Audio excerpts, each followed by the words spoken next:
G'day and welcome to The Employment Source, where we talk everything employment. Today I'm talking to you about the election.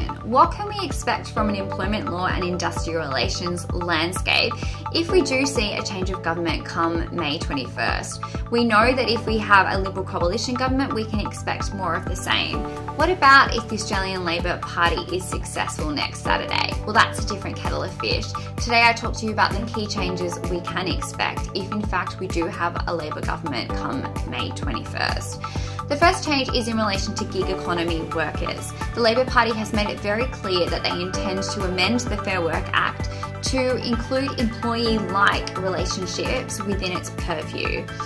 What does this mean? Well, at the moment there is some conjecture around whether workers such as Uber drivers are employees or independent contractors.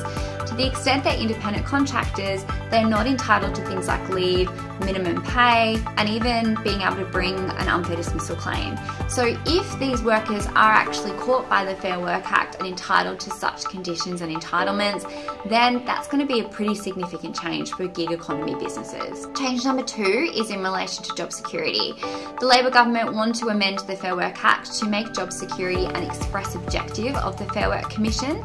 It's unclear what impact this might have, but the Commission would have to examine things like job security when they exercise their powers, including reviewing modern awards. Change number 3, and on that job security theme, the Labor Party want to limit the amount of time an employee can be employed under a fixed term contract to a maximum of 24 months. So this would mean a business could no longer, for example, issue a fixed term contract and then extend that beyond 24 months. The next change is in relation to the gender pay gap.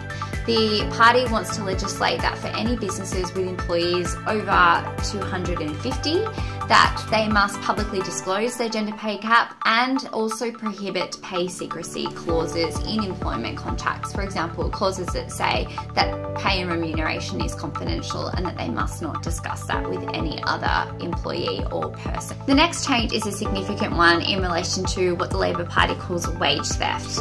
They want to make it a criminal offence to underpay employees. It's unclear what this would look like, whether, for example, you'd have to knowingly underpay your employees or whether or not it would be sufficient to be reckless in relation to the payment of employees. In any case, this would be a significant change, particularly for businesses that are operating in states and territories that do not have any state wage theft legislation. The next change is in relation to the definition of casual employees. You may be aware that there was a change to that definition last year under the current government. The Labor Party want to amend this definition that was inserted to be in line with the common law. Cut a long story short, this would potentially make it more difficult for businesses to argue that a worker or employee is actually a casual employee if they are working regular and systematic hours. Next change is in relation to portable entitlements. At the moment, for example, you may be aware that there are portable long service leave for particular industries such as cleaning, building and construction. The Labor Party want to consult with states and territories that have these schemes and think around whether or not there may be federal portable schemes that are appropriate for particular industries. And last but not least, they want to implement all 55 recommendations of the Respect at Work report in relation to safety at work and sexual harassment. At the moment, a number of those recommendations have not been implemented and are not planned to be implemented. So that's a quick summary of some of the changes we may be able to expect if we do see a change of government.